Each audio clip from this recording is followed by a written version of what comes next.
Guess who's back? Back again. Superman is dead, but that doesn't mean his spirit doesn't live on. 6 months later, the League, the world, and Lois Lane are still reeling from the loss. Meanwhile, 4 newcomers have stepped up to continue the Man of Steel's legacy. Superboy is a clone created from both Superman and Lex Luthor's DNA. Steel is another Batwing. Eradicator is a holographic AI that's designed to protect Superman as he recovers. Cyborg Superman is Hank Henshaw, the guy who was killed in the spaceship in the last movie. His corpse was revived by Darkseid and was sent to Earth to build an army of mindless pawns, which could open a portal for his army to invade the Earth. Lois is in the middle of it, and is trying to figure out the deal with every single one of these copycat Supermen, while Henshaw gets closer and closer to carrying out his plan. At the last minute, the real Superman is revived just enough to be functional, and he, Steel, Eradicator, and Superboy confront Cyborg Superman and his army. Oh, and the Justice League was sent off-world in a really stupid way. They arbitrarily gather at the end of an arbitrary action scene, and a portal slowly falls on them. And Luthor brings them back to clean things up. Cyborg Superman nearly kills Clark and Lois, but makes the mistake of letting Clark be exposed to undisturbed solar radiation, which gives him enough of a power boost to get him the W. Now that Superman is back, he's called to the newly constructed Watchtower. Roll credits. So, you remember Superman Unbound? Remember how I said that it was like the most average movie in the world? Well, I was lying with the opening comparison. Guess who's back? Back again.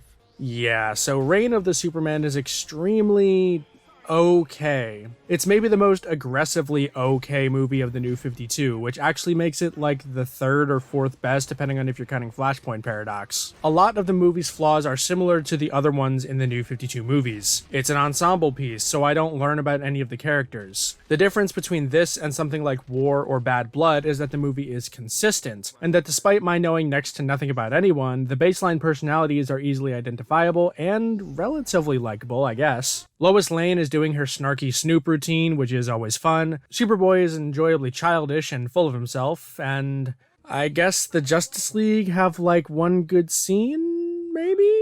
Okay, so I'm not making my case very well here. I think a good way to put it is that it feels like this is an episode of Sherlock. It's an hour and a half, it has its own dramatic arc, and it has a climax. However, those episodes are leading to something. This, as a standalone, at least insofar as none of these storylines will be picked up later, is significantly worse off. I know that Superboy doesn't feature in any movie after this, so while I may have found his baseline identity passable for the time that I spent with him, I can't call him anything other than subpar because that's literally all there is to him. Eradicator and Batwing both have the issue of being one-note characters. Eradicator has more of an excuse because he's an AI, but that comes with its own issues. Steel questions why this AI would try and take justice into its own hands and kill Lex Luthor when it was only designed to protect Superman. But then the camera pans down to the S on Batwing's chest, and the joke is that they pretend that he was doing the same thing, and then they never answer the question. Batwing is Steel. Or wait, maybe it's the other way around.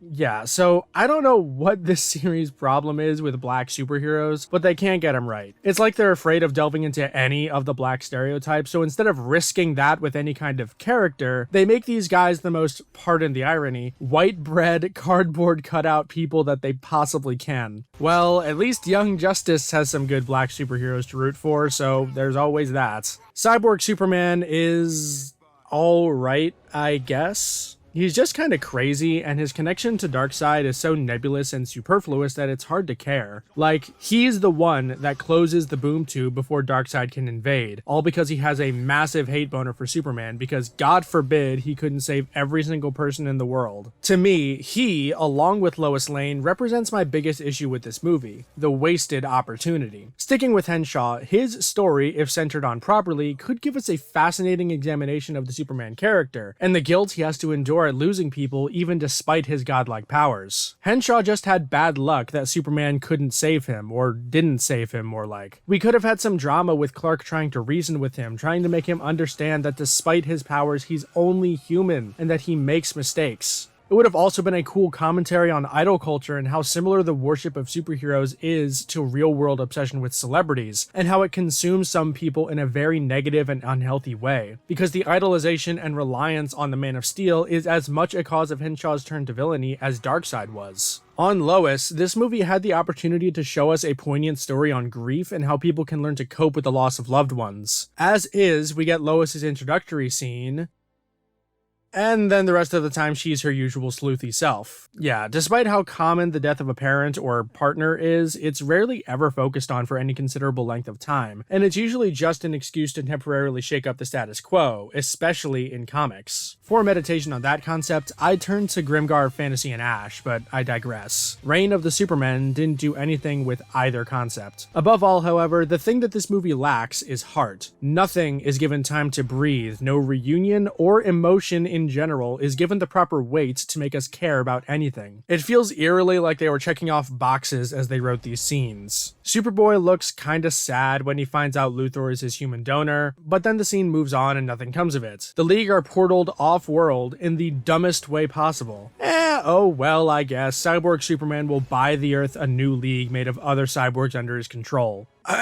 Excuse me? The world would be in chaos if that happened. Instead, they're all just kinda okay with it, except for this very minuscule number of protesters in the end. The reunion between Clark and Lois is given about 30 seconds and is split in two because of Cyborg Superman. The only time Superman interacts with the League is in one phone call with Wonder Woman immediately prior to the credits and the post-credits scene. Are you starting to see what I mean? Also, Luthor is still awful. He plays the role of the abusive dad in this movie, and instead of seeming really smart, he instead comes off as greedy businessman number 4857, before suddenly knowing how to use a mother box in the finale for some reason.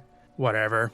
I can't muster the energy to bitch about this movie anymore. Overall, Reign of the Supermen is a decent film. It looks okay, it sounds okay, the voice acting is okay, and while the characters are largely bland, none of them are offensively so except maybe Luthor. I don't know what it is about Superman movies being on either extreme of the quality spectrum or almost directly in the middle, but this film sits firmly in the latter. If you're predisposed to this story, you'll probably find more to like, but for me, I could take it or leave it. What a disappointment after the death of Superman.